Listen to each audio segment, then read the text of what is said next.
Benvenuti a tutti nel 2021. Speriamo, incrociamo le dita che sia un anno Esatto. Meraviglioso, perché ci vuole. Auguri! Buon anno a tutti. Iniziamo con quest'anno invece con un grande classico, direi, quindi un compositore che è ormai da tempo sulla breccia. Per quanto mi riguarda è un compositore interessantissimo. Io cominciai a sentire parlare di lui da ragazzo perché ascoltavo il gruppo di cui lui faceva parte, ovvero il Canzoniere del Lazio, che era un gruppo che recuperava la musica tradizionale appunto del Lazio o del folk italiano in generale, e infatti dopodiché lui ha proseguito la sua attività come compositore di musica da film, ma quella vena della musica tradizionale, dell'interesse verso la musica popolare non l'ha abbandonato. E stiamo parlando di Carlo Siliotto, romano con 36 anni di carriera alle spalle. Ovviamente io parlo anche dall'aspetto cinemusicale, perché Siliotto ha instaurato un bellissimo sodalizio con Carlo Carlei, un altro regista importante italiano che poi è trasmigrato oltreoceano e poi è ritornato in Italia, con il quale ha esordito con La Corsa dell'Innocente, un film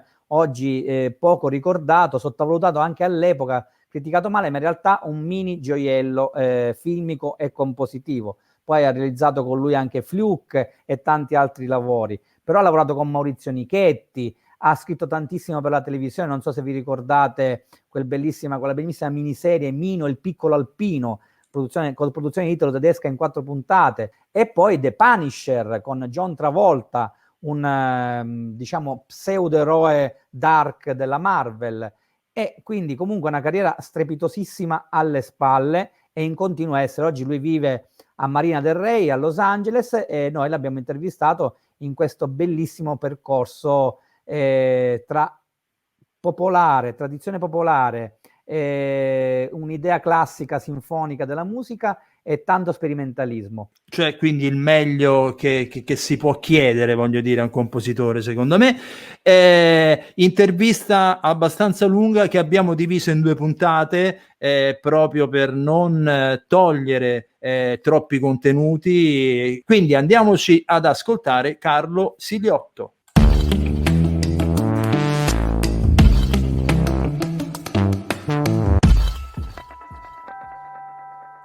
Allora, ciao Massimo, eccoci Ciao qui. Marco. Oggi abbiamo un compositore con una storia decisamente ricca, quindi io direi di farlo entrare. Eccolo qui a voi, Carlo Siliotto. Ciao. Ciao Carlo. Ciao Massimo, ciao Marco. Grazie Eccoci di essere qui. con noi.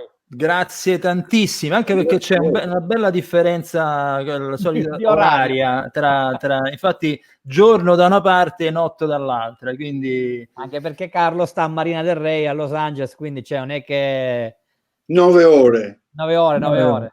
Ecco. Poi non cominciate a invidiarlo, perché prima ci ha fatto vedere l'esterno, insomma oggi è brutto tempo, quindi sta più o meno come noi, no, più o meno come noi no, perché lui è affacciato dalla finestra, c'ha le barche. No, io parlavo di clima, parlavo di clima, mi limitavo al clima. Anzi, poi dobbiamo chiedere a Carlo il perché anzi, iniziamo già polemicamente, ma in realtà perché poi Carlo Siliotto, dopo una grandissima carriera in Italia, lui romano di nascita, con un lavoro incredibile con tantissimi autori che abbiamo già citato nell'introduzione, perché poi hai deciso, Carlo, diciamo iniziamo dalla fine e poi torniamo indietro, di andare via dall'Italia e andare a fare questa esperienza americana? Non ho deciso, è una cosa che è venuta in maniera fluida.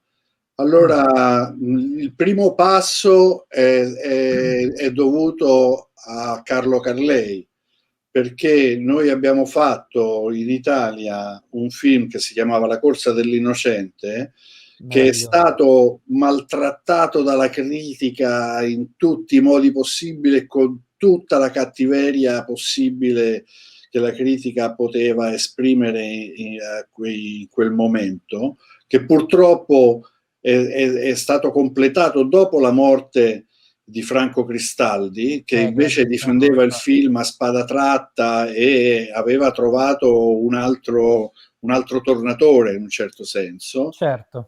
Quindi andammo a Venezia senza le spalle coperte da Franco Cristaldi. Il film fu distribuito malissimo, perché a quel punto tutti quelli che avevano preso accordi, sai, Franco Cristaldi è quello che aveva spinto Cinema Paradiso, che nessuno lo voleva, Cannes non lo voleva, poi lui ha detto: se vuoi quell'altro film mio, non mi ricordo quale fosse, che Cannes voleva a tutti i costi, ti prendi pure Cinema Paradiso, e Cinema Paradiso ha vinto. Quindi Franco Cristaldi sapeva come trattare i suoi figli, i suoi prodotti, le sue cose, no? Quindi quel film lì, che in Italia fu trattato così male e fu con tanto snobismo, oltretutto, quel film lì arrivò in America e fu adorato. Sì, perché andammo col film a un festival a New York che si chiamava NICE, New Italian Cinema Events. Da lì siamo venuti qua e io mi ricordo che andavo ai party e mi diceva: ah, sei italiano? Sì, come mai stai qui? Io avrei fatto le musiche di un film che adesso verrà distribuito qui dall'MGM. Dice: come si chiama il film? Flight of the Innocent, La corsa dell'innocente. La gente non è che mi abbracciavano, dicevano: ah, ma quello è una cosa pazzesca, qua, là, la musica, ecco. E bontà sua, Deborah Young, che era la corrispondente di Variety dall'Italia, nel suo articolo su Variety, che era entusiasta del film, eccetera, eccetera, citò la musica. E citò la musica, che è raro, no? Che tu parli di un film su Variety, un film straniero, e dici: ah, però la musica è una cosa straordinaria. Lei lo fece. E quindi quella cosa lì, quando Carlo disse all'MGM che voleva, per il suo nuovo film che si chiamava Fluke, il suo direttore di fotografia e il suo musicista, quelli erano entusiasti e contentissimi di averci, capito?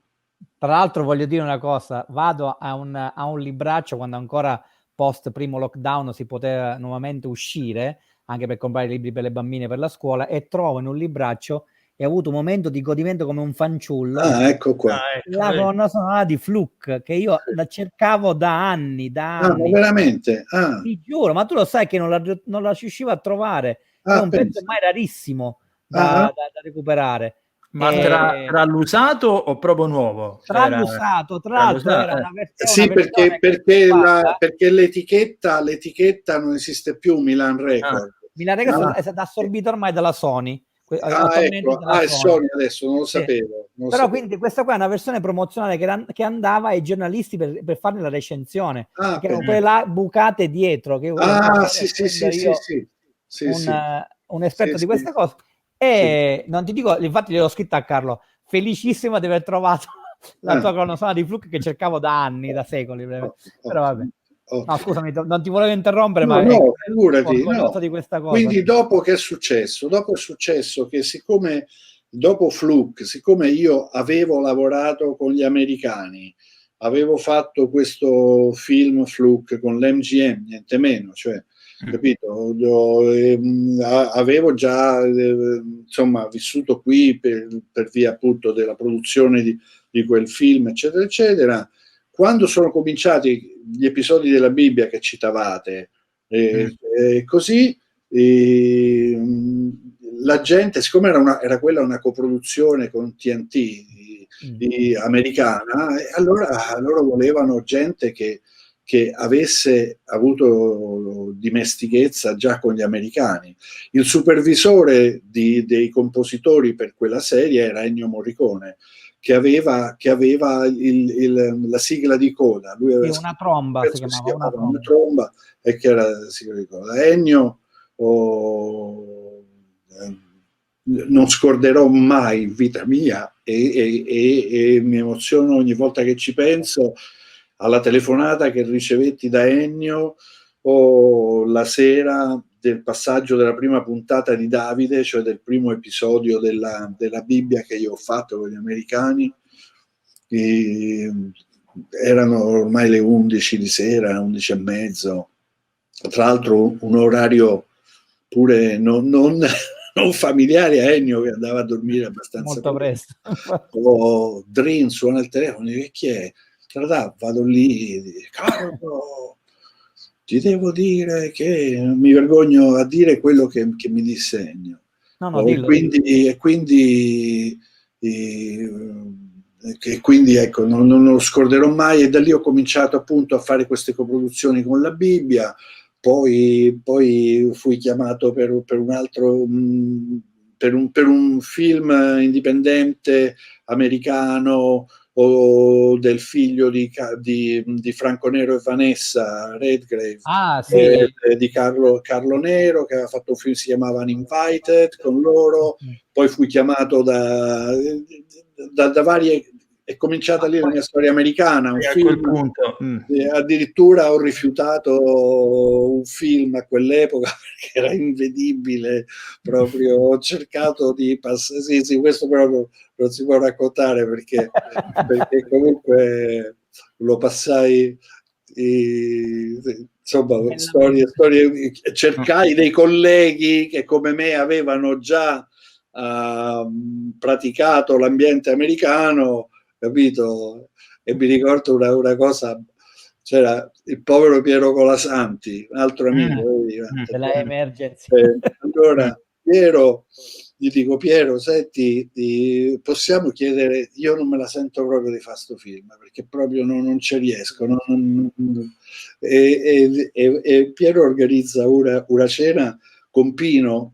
Io puoi chiedere a Pino Donaggio, perché lui ha lavorato tanto già con gli americani, insomma, magari ci vediamo, così tanto intanto abbiamo una cena, però io poi gli parlo di questo progetto, parlo a Pino del progetto. Ho detto, cioè, guarda, io lo considererei pure, purtroppo sono bloccato con Tinto Brassi. Stava peggio di me perché dice, capito? Perché sì, però comunque vorrei dire che poi sei andato a finire a fare, ecco, quello è avvenuto, quello è avvenuto in un altro modo. A un certo punto io stavo appunto in questo andare e venire da Los Angeles, era un po' che non venivo a Los Angeles, e a un certo punto un music supervisor americano mi dice se voglio fare un film indipendente qua, che lui aveva questo film indipendente che volevano, insomma, morale. Io dico, guarda, io ci vengo pure gratis perché sto facendo questa carriera, sto aprendomi queste porte in America, quindi io assolutamente vengo a sapere che invece quel film lì non avveniva più in qualche modo, però io avevo già prenotato un aereo per venire a Los Angeles, era il 27 novembre, una data così. Parlo con questo music supervisor per telefono, il film non si fa, dico vabbè, comunque senti, io sto venendo a Los Angeles, quindi vi farò un po' di giri, vediamo un po', vedrò un po' d'amici, eccetera. La stessa sera mi arriva un'email dalla mia agente, una ragazza giovane, Tamara Kruchkov, e Tamara mi scrive, dice: senti, c'è un regista che vuole parlare con te e ti sta cercando, e non so se ti ricordi, ti avevo parlato o che avevo dato una compilation di musica tua per The Punisher al music supervisor. Io dico, ma figurati, dico The Punisher, ma quando mai prenderanno un italiano a fare una roba di Marvel, Punisher, eccetera. Arrivo a Los Angeles, chiedo di vedere il film, cioè c'era già prenotato diciamo la visione, già aveva fatto l'appuntamento. Io ho chiesto, come sempre faccio, di vedere il film senza musica a tempo, senza musica d'appoggio, e sono entrato in questo film e avevo la mia paura era questa. Io non sapevo chi era il Punisher, ma il mio timore vero era che l'unica cosa che sapevo è che questo era il più fascista dei personaggi della Marvel, cioè che era uno che nei fumetti vedeva due che fumavano in un parco e gli sparavano. Allora, i miei amici di maniaci di fumetti in Italia, in particolare Dario Cioni, mi ha regalato, che Dario forse lo conoscete perché insomma è un aiuto regista famoso, lui mi regalò una statua del Punisher ancora prima che io andassi, oppure non mi ricordo se me l'ha regalata dopo. Mi voleva dare dei fumetti del Punisher, dice così te lo leggi, capisci di che si tratta. Ho detto no, guarda, perché io se vedo sta roba qua poi non faccio, scrivo una nota, aspetta un attimo, eccetera, eccetera. Allora vedo la proiezione, torniamo dentro l'editore, vediamo la proiezione, mi incontro con Jonathan Hensleigh, il regista, subito dopo, e il film era bello, a me mi era piaciuto tanto, perché non era in realtà la parte violenta del Punisher, ma era il making del Punisher, com'è che lui diventa un punitore. E io la prima cosa che ho detto a Jonathan è stato, dicevo, guarda, secondo me qui non c'è da seguire l'azione più di tanto, perché l'azione già sta sullo schermo, è inutile che quello corre, noi facciamo tu, si ferma tu. Qui c'è un'altra cosa, c'è il dolore che lui accumula per la morte, perché questo Howard Sainz, che era John Travolta, gli ha sterminato la famiglia, il dolore che lui accumula, che lo porta quasi sull'orlo del suicidio dentro al Punisher. C'è un momento in cui lui pensando, e poi c'è la frase good memories can save your life, no? Quindi dico, quello che può fare la musica è di sottolineare il suo stato d'animo, e poi sì, ovviamente ci sono dei momenti d'azione, di movimento, eccetera, però fondamentalmente questo. E Jonathan subito ha abbracciato questa cosa. E io all'epoca però di qua non sapevo nulla. A me mi è venuto a intervistare uno dell'associazione dei critici di musica, no? Quelli che danno il premio, che poi io fui nominato come miglior film d'azione, non mi ricordo, dramma, quell'anno lì, ma io non sapevo niente a quel punto lì di tutto sto mondo di cui fate parte anche voi, no?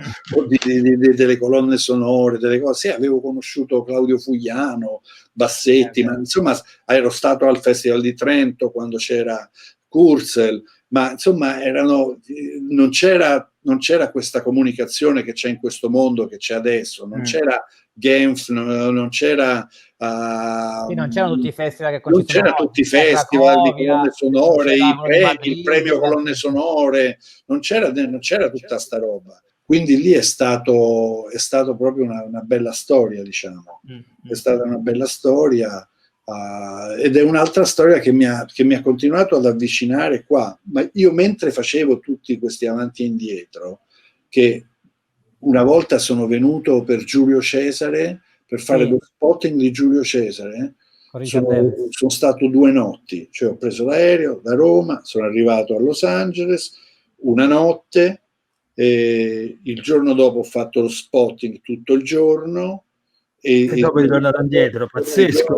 Tornato indietro, cioè era così, insomma, che io vivevo, perché c'era la famiglia in Italia, qui ancora e poi appunto, però la cosa che mi appassionava di qua era che c'era un'altra vita possibile.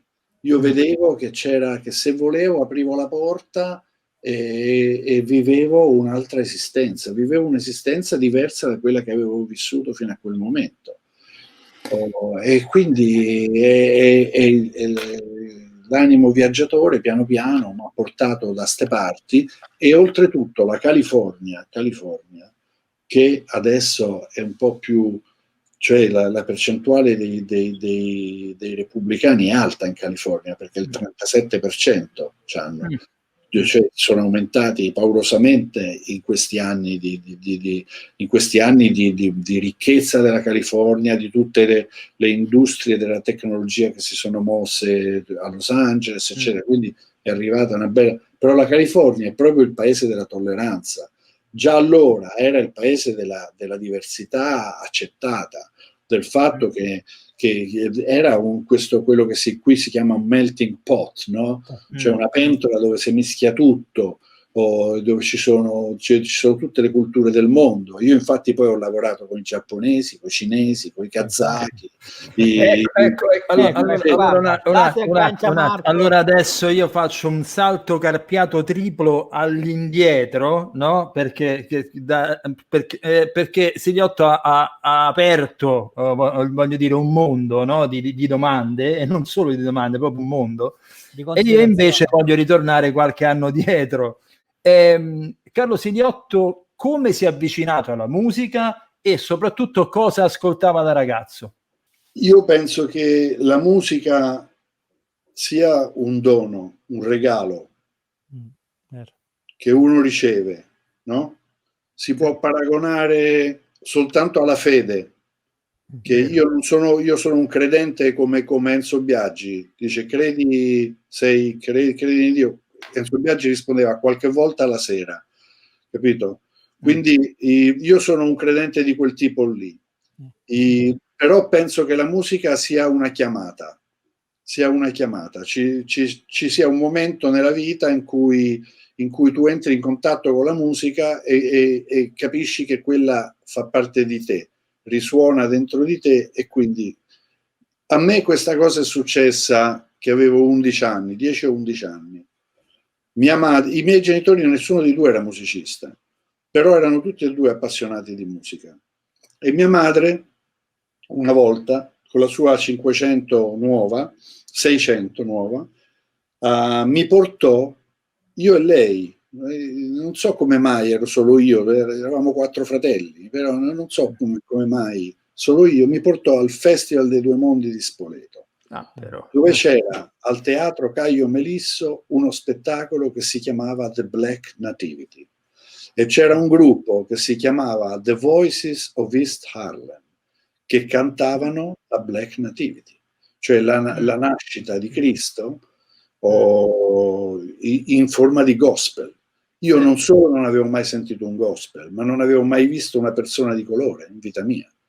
Quindi noi ci siamo trovati in quel teatro con un concerto che è finito con la gente in piedi sulle sedie, che batteva a ritmo le mani con la musica che sentiva, e la gente che era in lacrime. Una cosa che tu puoi capire soltanto, tu puoi capire che rapporto la comunità afroamericana ha con Dio e con l'assoluto solo se assisti a una cosa del genere, o se vai in una chiesa, come mi è successo anni dopo di andare a Mount Nebo Church a Harlem, o qui a South Central, capito? Dove c'è la messa con il gospel.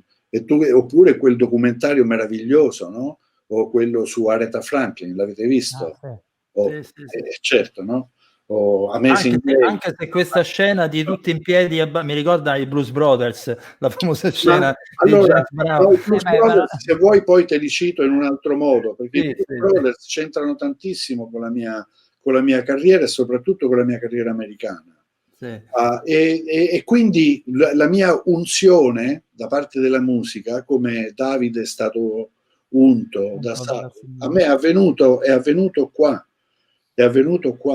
In quella occasione. Io mi ricordo tornando in macchina a Roma, e mia madre mi ha detto: per il tuo compleanno cosa vuoi, la bicicletta o la chitarra? Voglio la chitarra, capito? E lì è cominciato tutta la storia, poi cosa ascoltavi i primi dischi? Io da ragazzino ascoltavo, io avevo una passione per Domenico Modugno, e del quale sono diventato grande amico, e anzi l'ultima canzone composta da Domenico e da me insieme, che si chiama Le donne belle, vi invito ad ascoltarla, perché vi invito ad ascoltarla nell'arrangiamento di Luis Enrique Bacalov, perché dopo la morte di Domenico hanno prodotto un disco, La famiglia, simile. Comunque sono 10 o 12 canzoni, tutte arrangiate magistralmente da Bacalov. La mia canzone si chiama Le donne belle. Domenico Modugno per me era proprio la cosa. Io non avevo la televisione a casa mia nonna ce l'aveva a pochi i blocchi più vicino, e il Festival di Sanremo io andavo a dormire da mia nonna perché mi vedevo tutti i festival di Sanremo, e il giorno dopo sapevo un buon numero di canzoni a memoria perché venivano cantate 2 volte anticamente. È vero, E quindi quelle che mi colpivano, e quella è la canzone di Domenico, per me era proprio che io stavo così con 12 orecchie, e il giorno dopo la potevo cantare dall'inizio alla fine. Oltretutto, quando Domenico perse, che lui cantava libero, e perse contro Rushel che vinse con Romantica, per me fu una tragedia proprio. L'hai visto come un lutto, un lutto, perché io proprio ero uno, capito, un tifo pazzesco, e quindi poi va bene, naturalmente, e poi c'è stata una seconda, vorrei dire, una seconda unzione, un secondo momento importantissimo, dove si passa, dove forse lì sono diventato compositore. Cioè, compositore io penso sempre che si nasce e non si diventa, e compositore è anche il pastore sardo che canta un canto monodico da solo, senza nessun accompagnamento, che ha inventato lui, canta una cosa alla luna, è un compositore. Quindi si nasce, un altro non lo fa, lui lo fa, si nasce, non si diventa. Però il compositore, diciamo, di stampo classico, quello lì c'ha un altro tipo di input, no? Cioè il momento che tu ti rendi conto che oltre che inventare la musica puoi fare varie cose con la musica, no? Puoi fare un sacco di roba. E questo avvenne una volta, e io l'ho ritrovato il video, di Virgilio Savona e il quartetto Cetra. Io ho fatto gli studi classici, ci tengo a dirlo, perché sto studiando tutta musica leggera, che è fondamentale però nella mia vita come la musica popolare. E poi faceva un programma in Rai, classici, perché poi c'è Daniele Paris e tutto quanto. Però Virgilio Savona fece in una trasmissione televisiva che non mi ricordo qual è, alla Rai è scesa malinconica la sera, allora, e raccontava cosa voleva dire l'armonia, praticamente, e faceva sentire separate le voci di tutti loro 4 che cantavano "È scesa malinconica la sera". Un attimo, Virgilio Savona era quello con gli occhiali, con gli occhialoni? Virgilio Savona era un grande intellettuale, un grande compositore, un grandissimo esperto di musica popolare italiana, che lui ha scritto dei libri, ci sono dei libri. Non lo sapevo. Certo, come Domenico era un grande esperto di musica popolare del Sud. E c'è un disco di Domenico dove c'è un pesce spada, eccetera, che è molto prima del Canzoniere del Lazio, che se tu lo senti è praticamente quello che noi abbiamo fatto anni dopo. È impressionante la ricerca che lui aveva cominciato a fare, la reinvenzione sulla musica popolare. Domenico l'aveva fatta anni prima. Virgilio Savona ha scritto proprio i libri, ha classificato la roba, ha fatto un lavoro simile a quello di Carpitella, prima di Carpitella. Non lo sapevo proprio, interessantissima questa cosa. Dalla Scovare. E quella volta lì lui faceva sentire tutte queste voci separate che una per una erano così, che messe insieme facevano sta armonia pazzesca, questa discesa malinconica. E lì c'ho avuto un'altra illuminazione, porca vacca, senti che roba, così. E lì ho cominciato a capire che gli strumenti 1+1 facevano una cosa diversa. No, la cosa bellissima, scusa se ti interrompo, è questa cosa la vedevi in Rai, mi sembra di capire. La vedevi in Rai. No, perché qualche tempo fa, io ormai non mi scordo di raccontare sempre questo aneddoto. Allora, mi è capitato di vedere varietà televisivo, Rai anni 70, quindi anni 70, prima serata, Lelio Luttazzi e Simonetti, che con 2 pianoforti partono da Lisa dagli occhi blu, vanno su Brahms e poi vanno a finire su Bach, jazz. Quella roba lì. Ecco, la domanda che faccio a tutti è: quindi può esistere la musica in prima serata? Io qui sto vedendo un compositore che dice: a me mi è presa l'illuminazione vedendo uno spettacolo in televisione, probabilmente forse la prima serata pure quella. La domanda che faccio è: che cosa è successo nel frattempo? Come? Ecco, siamo lì, hanno vinto i soldi. Nel frattempo hanno vinto i soldi, tutto è diventato denaro, tutto è diventato ma non è, sai, quelle cose che tu dici. Io mi ricordo che ne so, mio nonno, non so, i miei nonni, uno si ricorda, oppure i genitori dicevano, prima una volta, eccoci qua a dire una volta. Una volta. Però questo una volta nostro è incontestabile, è incontestabile. Se tu chiedi alle edizioni musicali solo di guadagnare soldi e non di pensare alla qualità di quello che esce fuori, l'investimento sulla musica di una colonna sonora sarà minore, e la qualità sarà minore. La qualità, poi quelli che come sempre Ennio Docet, come fece Ennio, che scrisse tra l'altro un articolo pazzesco sulla Rai, su quello che era diventato, eccetera eccetera, che erano stati capaci di offrirgli, lasciamo 4.000 euro per l'orchestra, una cosa, lasciamo perdere. Però insomma, quindi chiaramente quel lavoro lì Ennio non l'ha fatto, è arrivato qualcun altro, capito, che ha le prime armi, così, che ha accettato quella roba lì e l'ha fatto.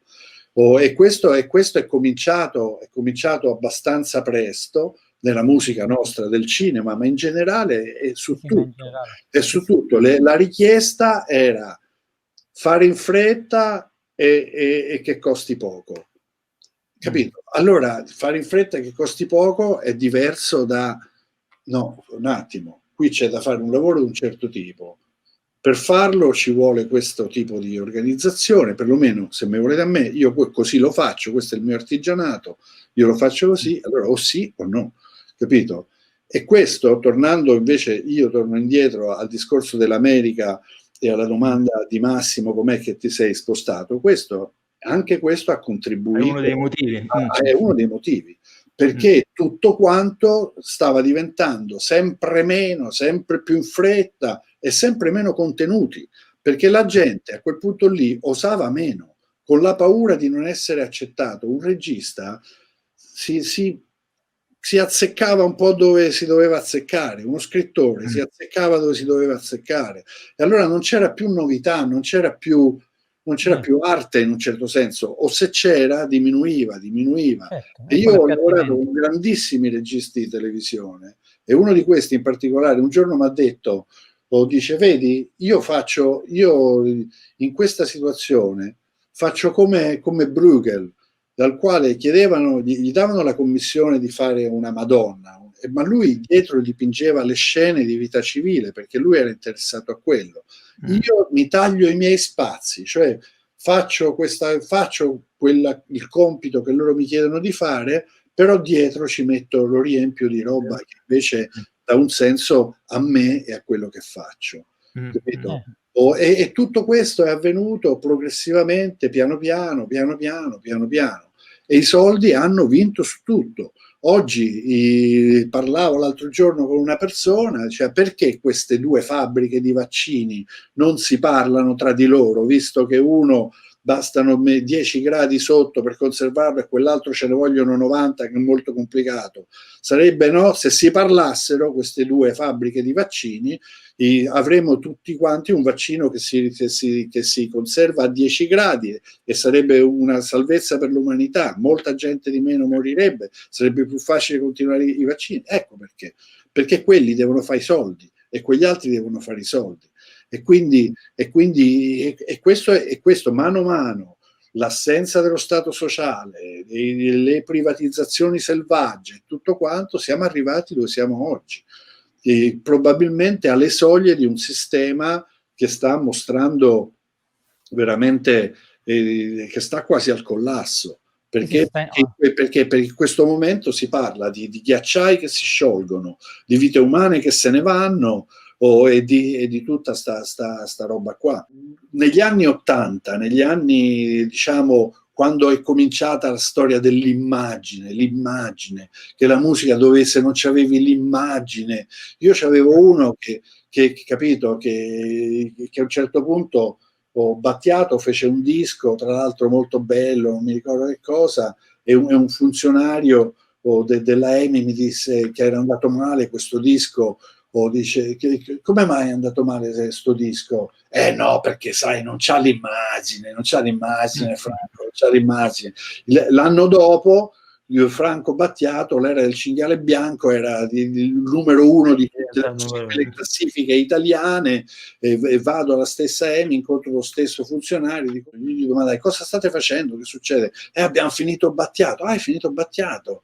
O gli avete fatto fare un altro disco? Dice sì, lo teniamo in cassetta di sicurezza, sai, in cassetta di sicurezza, ma non c'aveva l'immagine, non gli mancava l'immagine. E quello ti racconta tutto. E i migliori musicisti dove erano? Erano a Napoli, perché a Napoli non c'erano le case discografiche, allora non c'era da fare musica per vendere, non c'era da fare musica, c'era da fare musica e basta, e il mood era quello, e lo spirito generale era quello, e allora le cose nuove, le cose più interessanti, le cose più vere uscivano, guarda caso, da lì. Capito? E questo era già giusto il buongiorno. E dopo l'immagine, i dischi, la discografia, tutte quelle monnezze degli anni '80, capito? Con tutti che si muovevano così, che si dovevano muovere così, come i PhD e come tutti quei gruppi trendy degli anni '80. Ecco cosa è successo. Questo ti parlo nella musica popolare. Nella musica del cinema è successo che gli editori hanno preso il sopravvento sui produttori. Perché a un certo punto gli editori, sempre per soldi, in concorrenza tra loro, dicevano ai produttori: se vuoi sta colonna, tu non spendi una lira su questa colonna. Prima la colonna sonora in Italia, io sono arrivato proprio al momento del cambio, diciamo, ma mi veniva raccontato da tutti quelli che erano prima di me, che ho avuto la fortuna di conoscere, a partire da Carlo Savina, Ennio ne abbiamo già parlato, ma io ho avuto la fortuna di conoscere tutti, praticamente tutti, Gisto Macchina, Scimbeni, tutti, you name it, tutti, e soprattutto ho avuto la fortuna di avere come grande amico e come grande collaboratore Donato Salone, che era il copista di tutti noi e che sapeva gli aneddoti dal dopoguerra, anzi anche prima e dopo. E quindi sapeva tu. Quello che succedeva è che prima la musica per il cinema faceva parte delle voci della produzione, cioè il produttore sceglieva il musicista che parlava col regista, facevano un budget di quello che doveva essere e la produzione pagava. Dopodiché sono cominciati ad arrivare gli editori a dire gli editori in Italia: io questo qui te lo faccio, non ti faccio spendere una lira, io questo non ti faccio spendere una lira. Erano loro che avevano il potere sui musicisti e dicevano e dettavano loro la legge. Questo è successo e questo siamo arrivati. Capito? Io so questa cronistoria. Io ho lavorato con grandi editori e sono stato anche molto fortunato di lavorare con grandi editori, compreso Piero Colasanti, che abbiamo già nominato. È stato sempre un signore, non ha mai lesinato una lira, abbiamo sempre lavorato come dovevamo lavorare, avendo tutto quello che dovevamo avere. Per molto tempo la Fonit Cetra è stata così, quindi tutto quello che era relazionato alla RAI, ai tempi di Vilma Battigelli e di tutte quelle persone lì che ancora facevano gli editori perché erano associati in televisione e la RAI con la Fonit Cetra, cioè lì c'era una cosa che era come stare in produzione, perché la Fonit faceva parte di quelle robe lì. Poi sono arrivati quelli che devono far vedere che sono bravi, che risparmiano, e anch'io come altri ho cominciato a dire grazie no, ma non perché non ho mai lavorato per i soldi e non sono mai stato ricco, capito? Quindi so vivere decentemente bene, ma insomma... Questo mi porta a fare una domanda che spesso mi ritrovo a fare, perché noi intervistiamo svariati compositori e bene o male le problematiche quelle sono. Certo. Ad esempio, in questo momento è molto viva la discussione per quanto riguarda la musica digitale, che non riconosce, e parlo di piattaforme digitali come Spotify, ma potrei parlare anche di Netflix in un altro senso, che non riconosce agli autori, in particolare ai compositori, dal diritto d'autore, che si pensava ormai fosse una cosa scontata, ma anche alla dignità di questa professione. Ecco, io mi chiedo oramai, e questo, ripeto, è una domanda che ormai farò a tutti proprio, posto che ormai è evidente che è così, che questo è il mondo in cui siamo in questo momento, la fotografia è questa, le attività dal vivo per questioni Covid, ma non è che prima se la passassero alla grande, stanno come stanno. Dal punto di vista delle produzioni, i film un po' sono fermi, ma comunque non riconoscono più quei budget di una volta. Insomma, il mestiere di musicista, da dove può ricominciare, se si può parlare di mestiere di musicista? Ovviamente parlo per chi questo mestiere si accinge a farlo, più che per chi, come nel tuo caso, insomma, lo fa da... Guarda, in questo momento la vita è durissima per i musicisti, cioè soprattutto per gli esecutori, no? Cioè per quelli che non hanno almeno la risorsa del diritto d'autore, delle cose che hanno fatto, eccetera, eccetera. Il discorso delle piattaforme è verissimo e andrà regolato. Io non conosco a fondo la situazione adesso in Italia. Qui negli Stati Uniti c'è un'associazione di compositori di cui faccio parte, anche come di quella italiana, e si stanno muovendo, ma in questo momento si sta muovendo anche l'ASCAP, la BMI, si stanno muovendo tutti in questa direzione qui. Tutti, ma è ovvio che il diritto d'autore va salvaguardato, diciamo, e quindi si stanno muovendo tutti in questa direzione. La amministrazione di Biden ha già ricevuto, ho avuto un'email ieri, mi sembra, o l'altro ieri, ha già ricevuto un gruppo, e appena sarà insediato ci sarà questo gruppo di creativi, di persone che rappresentano vari settori della creatività, dalla composizione, l'arte, tutto quanto, proprio per stabilire qual è il percorso da seguire in questo senso. Per quanto riguarda certamente poi i musicisti, nel senso, diciamo, gli esecutori, non i compositori, il momento è difficilissimo. E per i musicisti, diciamo, quelli che possono essere cantanti o cose così, che oggi esordiscono, no? Tirano fuori delle cose. Una volta era che dovevi avere la casa discografica, facevi un contratto con la casa discografica, quelli avevano la promozione, facevano la promozione, ti andava bene o ti andava male. Oggi c'è la rete, che è una storia diversa. Io una volta sono stato invitato a ascoltare degli arrangiamenti di una mia amica cantante qui, l'arrangiatore era lo stesso dei Manhattan Transfer, e sono andato lì, c'era questa musica molto sofisticata, ho detto scusa, ma questa roba qui, questo già 3-4 anni fa, io dico ma sta roba qui come... prima del Covid, quindi dico ma questa qui come pensate di promuoverla? E lui ha detto noi facciamo un singolo, lo mettiamo sulla rete e ce lo vendiamo direttamente, e i Manhattan Transfer stanno facendo la stessa cosa e tutti quelli grossi stanno facendo la stessa cosa, tranne quelli che hanno dei contratti per motivi internazionali, credo, più che altro.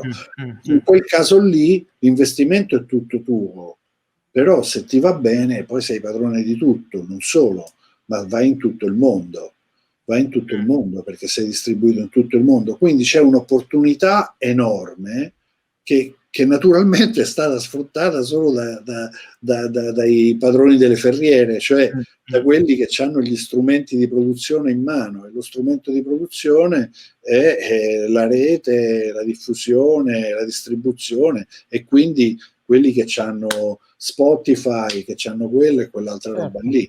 Quelli fanno i soldi con la pubblicità, con le cose, e ai musicisti arrivano dei residuals che sono ridicoli, capito? E tutto questo andrà regolato, va regolato per forza, perché se no scompare la musica, cioè insomma